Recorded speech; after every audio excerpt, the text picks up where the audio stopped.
G'day there guys, and welcome back to another episode of r/Am I the Arsehole? Am I the arsehole for refusing to babysit for my sister and leaving her without anyone to watch her kids?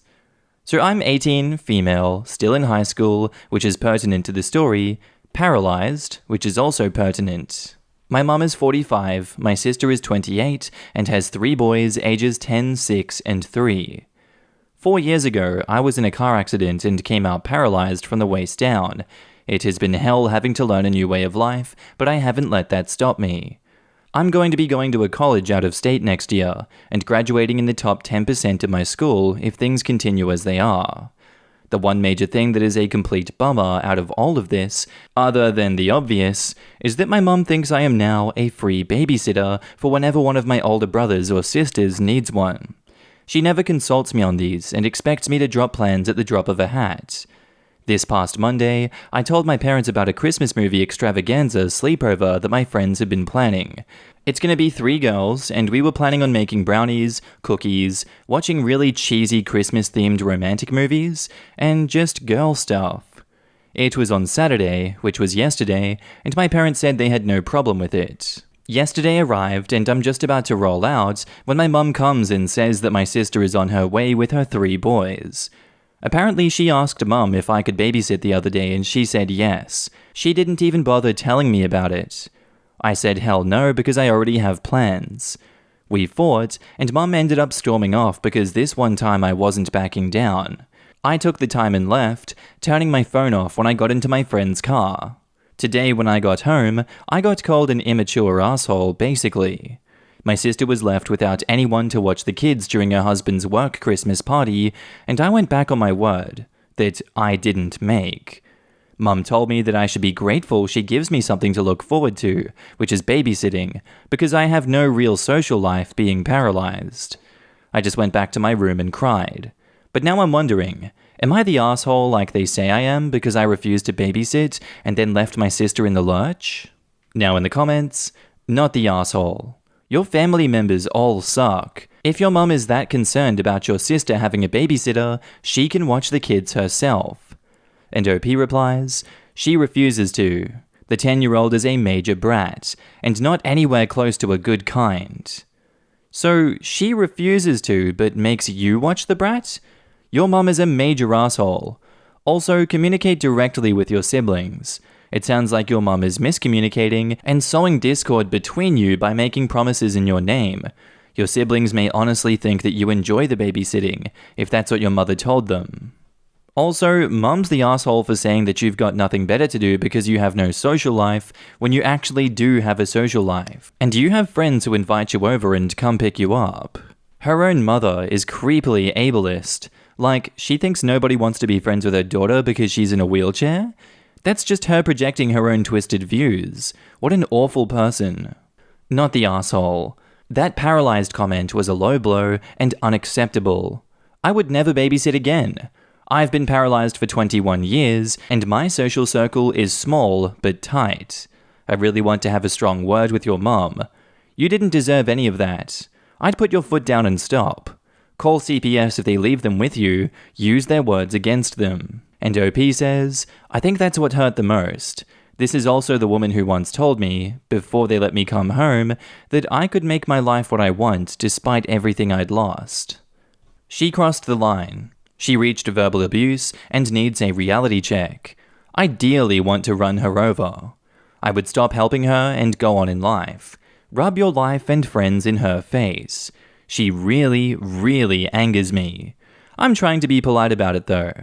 We are people. We have feelings. We are not defined by being paralysed. We can do what we want. Please just ignore her comments. I know they hurt, but they are never true. It's harder for you than it ever was for me, as I was paralysed at the age of 5. I'm sending you all the hugs. Not the asshole OP. This is abuse. They aren't treating you like a person. Your sister can't even be asked to talk to you about your availability to babysit her kids. She just thinks it's cool for your mum to say yes for you. And I can't say all the words that I want to about your mother, but you do have a social life. clearly, and you have more in your life than just being a babysitter as ordered. That was a truly horrendous thing for her to say. You keep on with your friends, and you go to college and find people who will appreciate you and treat you with the respect and decency that you deserve, because you do deserve better. And now back up to the post, edit to add an update. So, I'm not going into a whole lot of detail on here right now, but plans are being put into motion for me to move in with my friend and her family. I made this choice after my mum came in and again berated me for standing up for myself.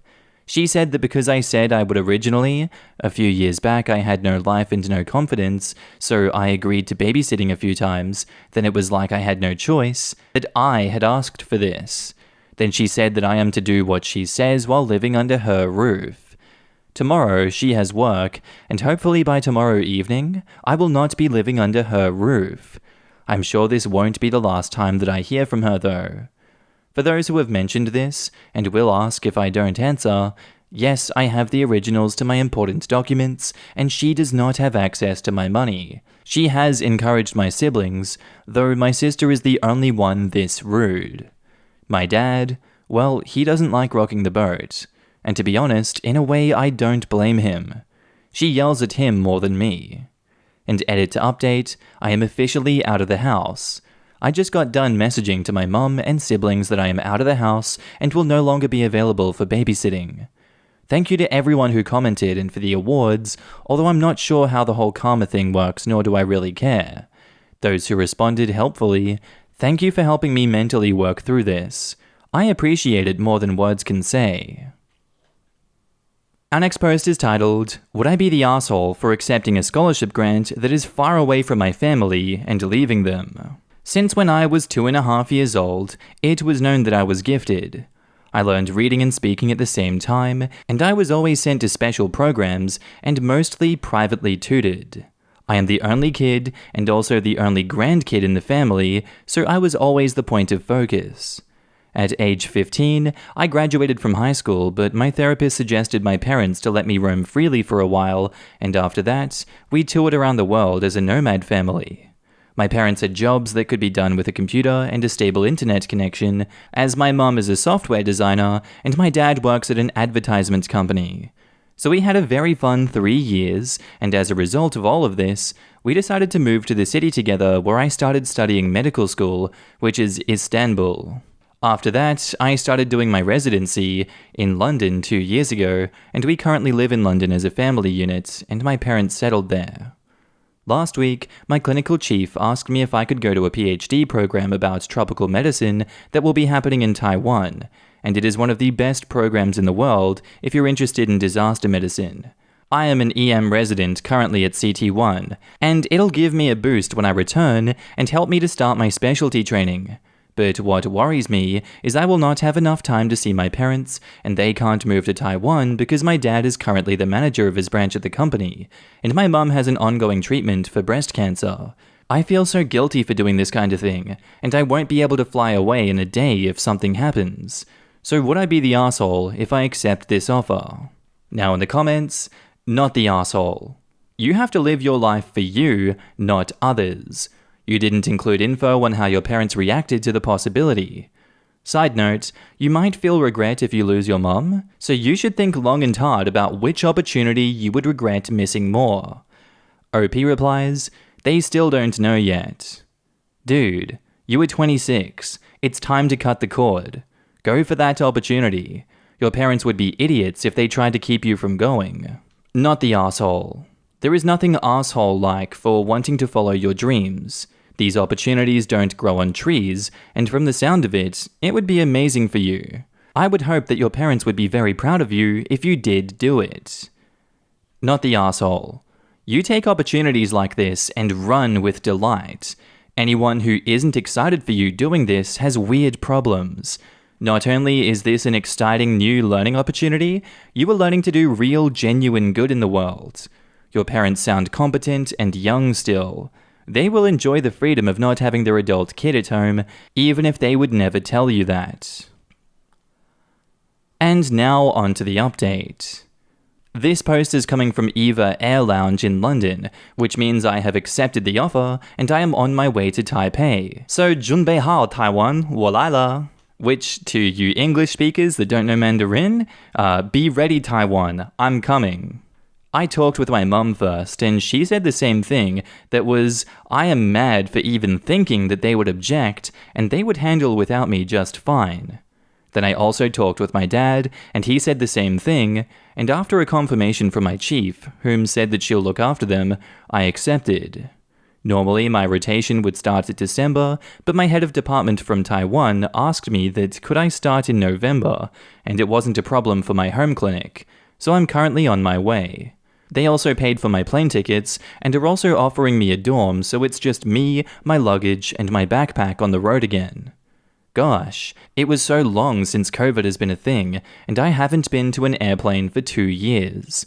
I am beaming with excitement right now. Thank you everyone for waking me up, and also helping me to realize that I overreacted for my family's reactions. Peace y'all, and bye.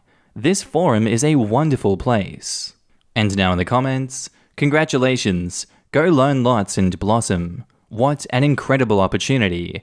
This internet stranger is proud of you. Make the absolute most of it, go you. I don't know that I've ever been this happy for someone in Am I the Asshole? Congratulations. Our next post is titled, Am I the Asshole for yelling at my sister because she called me handsome? I, 16 male, hate being called handsome. Mum used to do it a lot, but she stopped it when she realized it made me upset and sad. I don't know, it F's up my mood, but my sister picked up on it, and she calls me handsome a lot. It is really annoying. It pisses me off and upsets me. I have asked her to stop, but she thinks it's funny that I get triggered over something so small. She keeps on doing it, and it is not fun at all. I was in a pretty bad mood already when she started to call me handsome and annoy me. I called her a cruel B-word and stormed off. Mum says that I shouldn't have escalated, and it is silly to be so stuck up over a small word. I really can't explain why I feel bad about it, so I feel like I'm being sensitive and behaving like an idiot. My sister is happy that I got scolded. Dad thinks I should not have reacted to her bait and just kept my chin up and ignored her, but I really hate it when she does it. I feel like a total craphead right now. Now in the comments, you are not necessarily the asshole, but you are giving your sister exactly the reaction she wants. She is trying to annoy you, and you are getting annoyed. If you stop losing your cool when she calls you handsome, she will eventually get bored and stop doing it. And edit, this only works with mildly annoying behavior. It isn't an effective strategy to deal with someone who intends harm beyond just irritating you. And OP replies, I mean, I deal with her being generally annoying, but this, oddly enough, does feel hurtful. I can hide it, but sometimes it feels really bad. I don't know how to explain it because it is over such a small thing, but it feels really bad. I don't have the writing skills to properly describe it. If something this minor is enough to make you lose your temper, you may want to consider therapy. There are probably going to be times in the future when you have to deal with annoying people, and lashing out at them is only going to create problems for you. Everyone sucks here for rudeness, but yours is understandable, while she is just a jerk. This might seem out of nowhere, but are you annoyed about being perceived as a guy? It's itchy, kinda wrong and not what you want? Kinda unfair? OP says, no, but yeah, it does feel it's itchy wrong and not what you want when someone calls me handsome. That is kind of a good way to describe it. Everyone sucks here, your sister sucks, and it's weird that you are getting butthurt over the word handsome. I also agree with your dad, ignore her. Everyone sucks here. Your sister should stop triggering you, and you shouldn't have yelled and called her names back. It doesn't resolve anything if you just start insulting people. You may want to ask your mom about looking into therapy since it's such a huge trigger for you. And now, on to the update. People called me an asshole, but a lot of people were really helpful. I have started therapy, it has helped me a lot. Some people peppered me with feminine and masculine compliments. I hated all of the masculine ones. I have since then been thinking about my gender a lot. I spend a lot of time talking about it with my therapist. She's great. Anyway, I told my parents and they've started to buy me different clothes. I'm growing out my hair. These things feel really comfortable. We will see what happens, but I feel happier with my new clothes. My sister realized that I was going through a gender crisis. We hugged it out, and she apologized. I have become a victim of her experiments with fashion. Lol, she's great. I'm in a really great place right now. I just wish my voice would stop becoming more manly. And now in the comments, if it helps at all, I'm female and can out-bellow most guys. Pretty deep voice too. You can learn how to. I don't know, terms, pitch, and project your voice differently. Also, men and women have different speaking styles. Listen closely when people talk to where they pitch their voice lower or higher and when they speed up or slow down. Intonation and delivery are far more gendered than bass or soprano, more subtle though. Singing lessons for a few weeks might help understanding this. YouTube will do. Breath control leads to voice control. It doesn't matter if your singing voice sounds like 47 screaming frogs on water skis. Cough, I totally did not empty a karaoke bar. Yes, I did. It's the control you want to learn, and then apply that to your observations. Wherever you end up on the gender spectrum, I hope you do well. And that, my dear friends, is where we end today's episode. Hope you enjoyed it. Hope you're having a good day. Don't forget to drink water. Water's good, especially in this weather. It's bloody over 30 degrees every day. Hope you guys have a good one, and I'll see you in the next episode. Bye.